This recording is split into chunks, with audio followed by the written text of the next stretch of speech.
इंद्रधनुष्य इंद्रधनुष्य। नमस्कार श्रोते हो, इंद्रधनुष्य या कार्यक्रमात मी पूर्णिमा साठे आपलं मनापासून स्वागत करते. श्रोते हो, व्यक्ती म्हणून समृद्ध होण्यासाठी मुळात चांगले आईवडील, भावंड, नातेवाईक, त्याचप्रमाणे मित्रमैत्रिणी, शेजारी आणि एकूणच संपूर्ण समाजाची आपल्याला गरज असते. मुळात सुसंस्कारित होण्यासाठी शिक्षण आणि अनुभव यांची मदत होते आणि वैचारिक समृद्धी होण्यासाठी चांगले विचार, चांगलं वाचन हे गरजेचं असतं.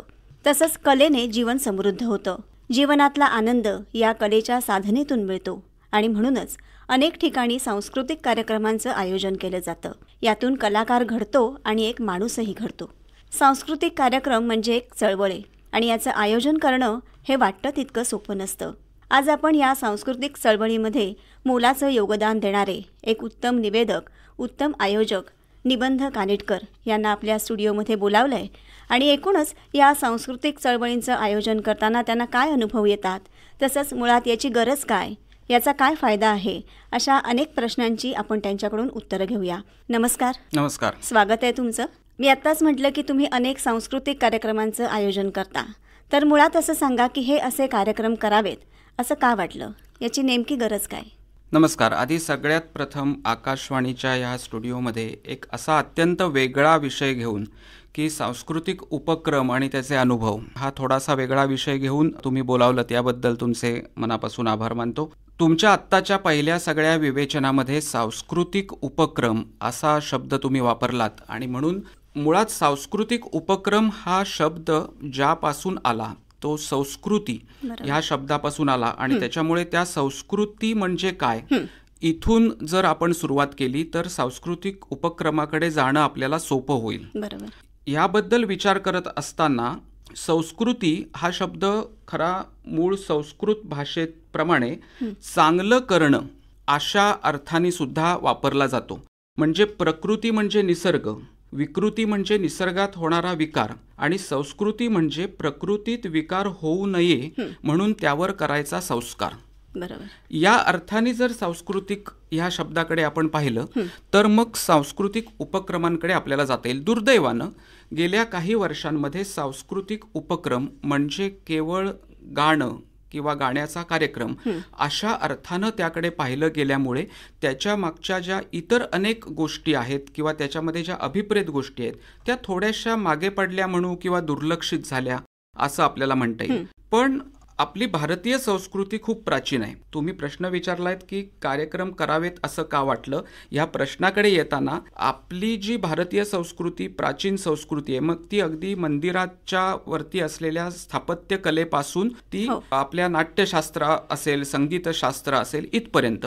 पण ह्या सगळ्या प्राचीन संस्कृतीमध्ये म्हणजे वेगवेगळ्या शिल्पसमृद्ध अशा मंदिरांकडे जर तुम्ही पाहायला गेलात तर त्याच्यावरती असलेली वेगवेगळी शिल्प किंवा नाट्यशास्त्र म्हणून तुम्ही जर त्याचा अभ्यास करायला गेलात तर अगदी भरतमुनींच्या नाट्यशास्त्रापासून त्यांनी जे शास्त्र मांडलं तिथपासून आजच्या 2024च्या नाटकांपर्यंत येताना ह्या सगळ्याचा अंतर्भाव संस्कृती ह्या शब्दामध्ये आपल्याला करावा लागतो आणि मग त्या अनुषंगाने सांस्कृतिक उपक्रम ह्या गोष्टीकडे आपल्याला पाहायला लागतं. हे पाहत असताना सगळ्यात महत्वाची गोष्ट ह्याच्यामध्ये सांस्कृतिक उपक्रम करत असताना त्याचं संस्कृतीचं आपल्या जतन, संवर्धन, त्याच्यामध्ये ज्याला आपण रिस्टोरेशन असं म्हणतो तर ते रिस्टोरेशन आणि सगळ्यात महत्वाचं म्हणजे त्याच्यामध्ये काळानुरूप बदल करणं, ह्या गोष्टींचा अंतर्भाव जर असेल तर सांस्कृतिक उपक्रमाचं यश ह्या पायावर अवलंबून असतं असं मला वाटतं. अगदी सोपं सांगायचं तर आपल्या शास्त्रकारांनी रागाची व्याख्या करताना सुद्धा, कारण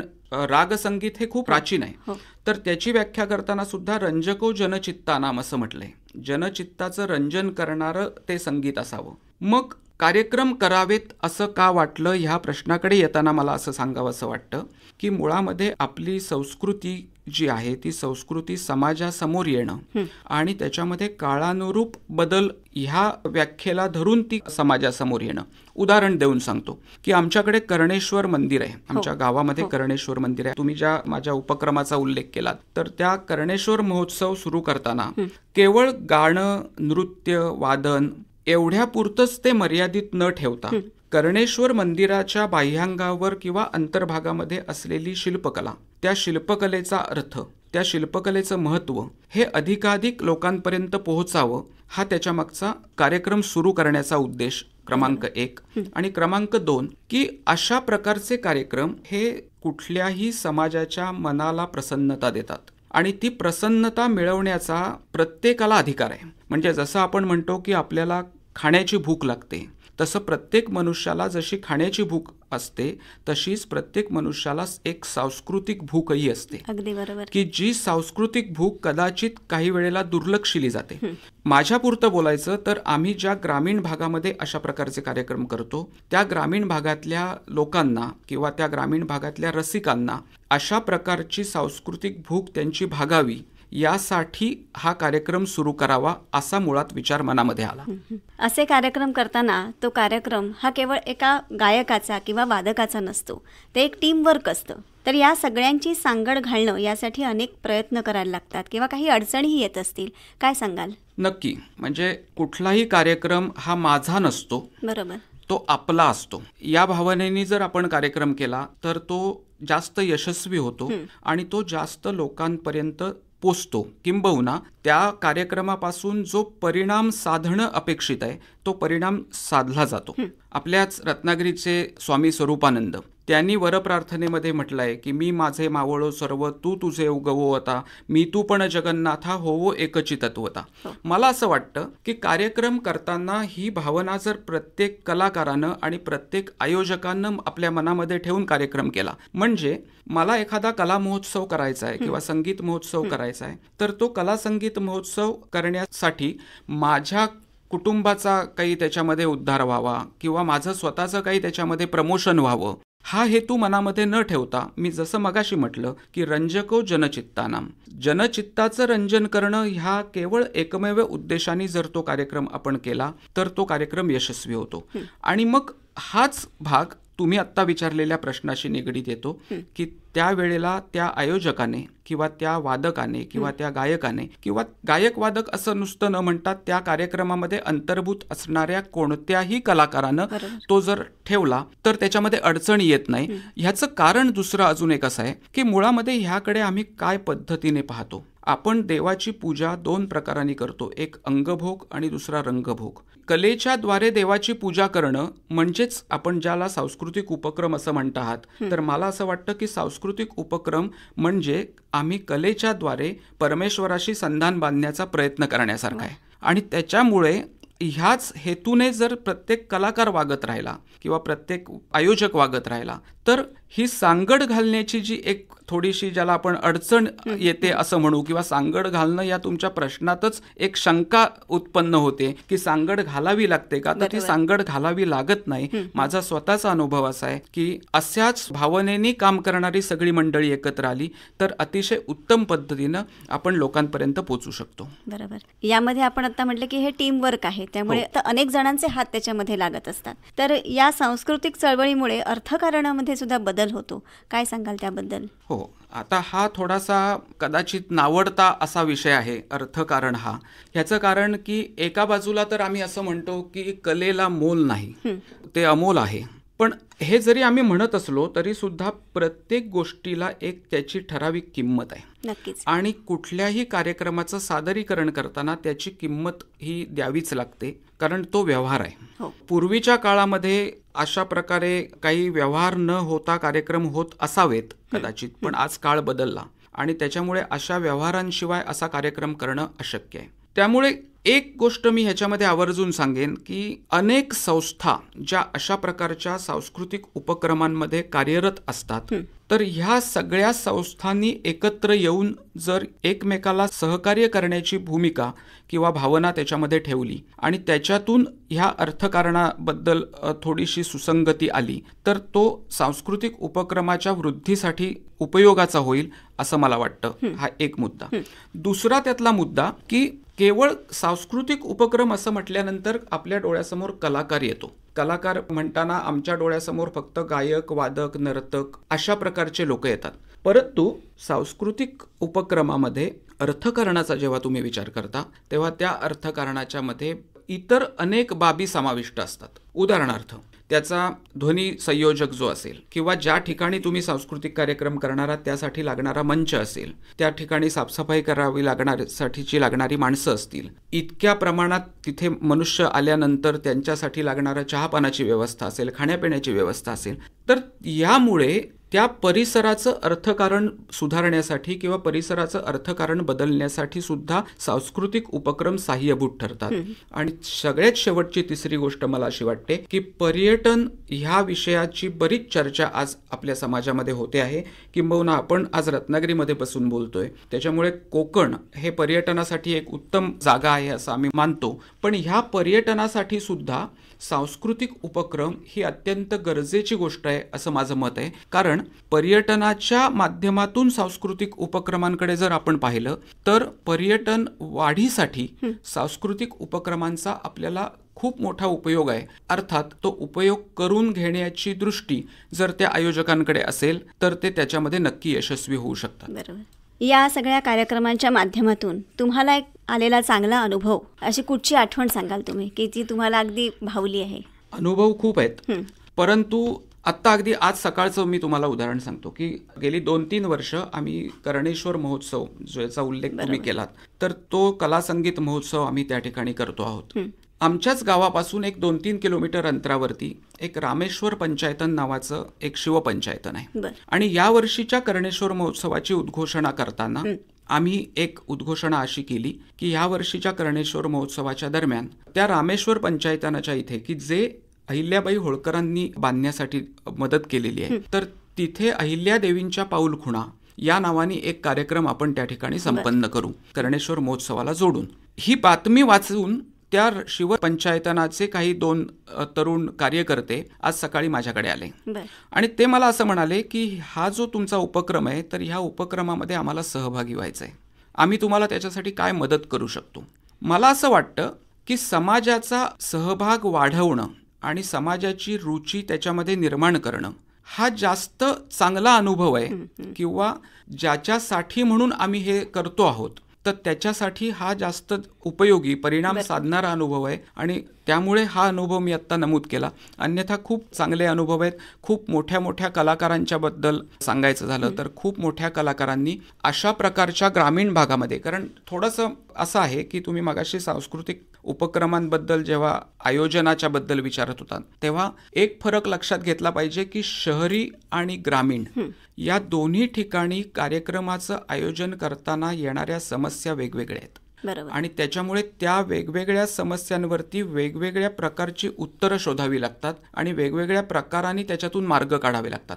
परंतु तरी सुद्धा मला सांगायला आनंद वाटतो की माझा स्वतःचा अनुभव असा आहे की अनेक नामवंत कलाकार अशा प्रकारच्या कला सादर करण्यासाठी इथे येण्यासाठी इच्छुक असतात. किंबहुना त्यांचं अशा प्रकारचा उपक्रम करणाऱ्यांना अतिशय उत्तम असं सहकार्य असतं. त्याच्यामुळे ह्या उपक्रमांच्या माध्यमातून अनेक कलाकारांशी, मोठ्या कलाकारांशी परिचय होणं हा सुद्धा एक चांगला अनुभव याच कॅटेगरीमध्ये मानता येईल. तुम्ही मगासपासून असं सांगताय की समाजाला जे रंजन वाटेल, जे आवडेल ते असे कार्यक्रम आपण करणं ही गरज आहे. तर कसं असतं, जेव्हा आपण एखाद्या कलाकाराला बोलावतो तर तो त्याच्या क्षेत्रामध्ये माहीर असतोच. मग असे कार्यक्रम समाजासमोर करणं याच्यासाठी त्या कलाकारांना त्याची काय गरज असते? खूप चांगला प्रश्न आहे हा. कलाकाराला काय गरज असते ह्या प्रश्नाकडे जेव्हा मी एक निवेदक या नजरेने पाहतो त्यावेळेला आयोजकाच्या भूमिकेतून बाहेर पडून निवेदकाच्या भूमिकेत शिरल्यानंतर या प्रश्नाचं उत्तर मी वेगळं देईन.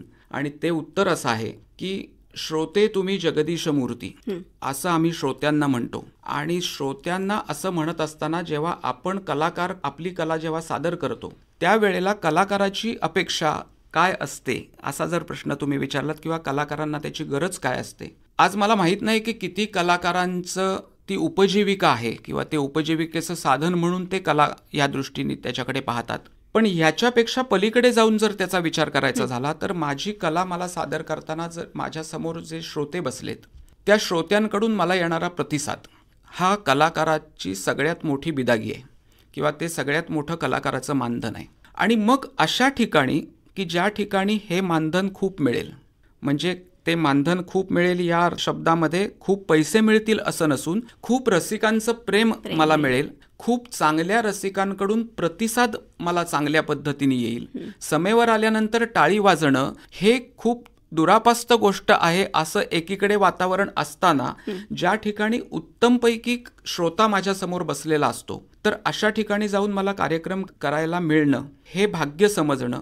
अशा प्रकारच्या कलाकारांची भावना असल्यामुळे कलाकारांना हे एक मिळतं, नंबर 1. आणि दुसरी गोष्ट की प्रत्येक कला सादर करताना हा अनुभव अनेक कलाकारांना येत असेल की कला ज्या ठिकाणी आपण सादर करतो तर तिथे त्या जागेचं एक महत्त्व असतं. प्रत्येक जागेला एक परमेश्वराचं अधिष्ठान हवं आणि ते अधिष्ठान जर असेल, त्याचा परमेश्वराचा आशीर्वाद जर त्या जागेला असेल, तर कला बहरते, वाढते, फुलते आणि ती रसिकांच्या हृदयापर्यंत जाऊन पोचते. ती पोचण्यासाठी देवाचा आशीर्वाद आवश्यक असतो आणि तो त्या त्या जागेवरती अवलंबून आहे. आज माझ्याबद्दल मी बोलताना जेव्हा मी कर्णेश्वर महोत्सवाबद्दल बोलतो तेव्हा प्रत्यक्ष शंकर जो कलेचा देव आहे, अधिपती आहे, नटराज आहे, तर त्याच्या पार्श्वभूमीवरती जेव्हा मी कार्यक्रम करतो आहे तर तेव्हा प्रत्यक्ष नटेश्वर माझ्या पाठीशी आहे. म्हणजे नुसता पाठीशी आहे नाही तर तो भौतिकदृष्ट्या सुद्धा, फिजिकली सुद्धा मंदिर माझ्या पाठीशी आहे, अशी भावना त्या कलाकाराच्या मनामध्ये दाटून येणं आणि अशा पार्श्वभूमीवरती मला हा कार्यक्रम करायला मिळणं ही कलाकाराची गरज आहे.